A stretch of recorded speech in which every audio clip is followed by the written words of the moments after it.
पोराय हो नाही माझी अडचण उपोषण सोडायचं का? सोडा.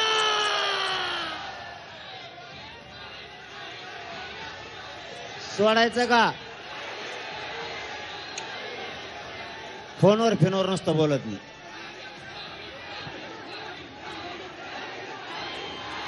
उपोषण सोडायचं का? सोडायचं का नाही?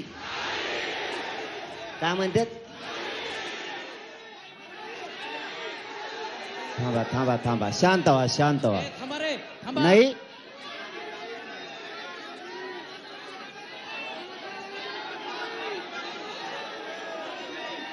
अरे तुम्ही नीट शांततेत सांगितलं तर नीट होईल, नाही तर फालतूपणा केला तर निघा घरी. मग नीट सांगा. त्यांचं म्हणणं असं आहे मुख्यमंत्री उपोषण सोडायला आणा,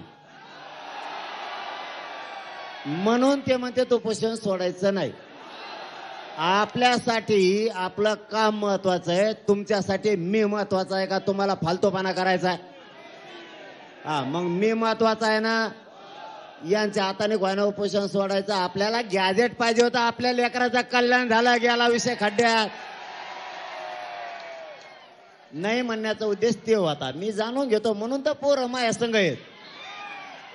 ते नाही म्हणले का आपण लगेच म्हणायचं असं नाही. नाही कमून म्हणते, त्यांचं म्हणणं काय सगळं ऐकून घेतं. पट्टे यायचं म्हणून हे पट्टे माझ्या संग येतं.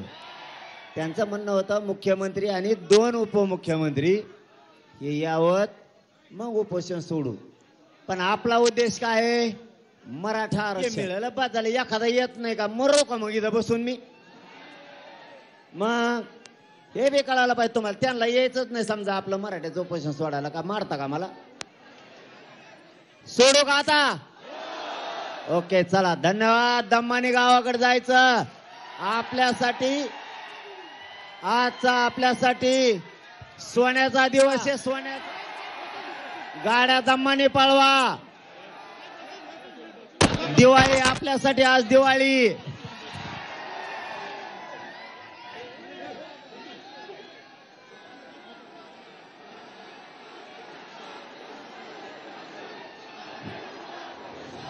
अरे डीजे बंद करा. 1 मिनिट 1 विषय राहिला.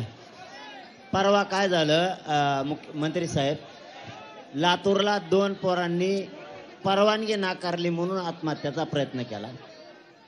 आणि एक शिवनेरीला देशमुख म्हणून, आणि काल इथं CSTला 2 पोरांचे बळी गेले अटॅकने. त्यांना सुद्धा त्या आर्थिक मदत आणि नोकरीत घ्या. बस गरीबाचे लेकर आहे. जयंत पाटील साहेब, मी मुद्दाम बोललो नाही. आपल्या GR मध्ये उल्लेख आहे माननीय मुख्यमंत्र्यांनी त्या दोन्ही कुटुंबाला जे अनुग्रह आपण दिले इतर कुटुंबाला आणि नोकरी देण्याचं ते मान्य केलेलं आहे. मान्य केलं त्यांनी. आपल्या बलिदान गेलेल्या पोरायचं 2 सुद्धा. फक्त तुम्ही शांततेत सगळ्यांनी आपण आपल्या गावाकडे जायचं बरं का. शांततेत. मला दवाखान्यात राहावं लागणार आहे आता. मी निवांत येईन तुमच्या भेटीला.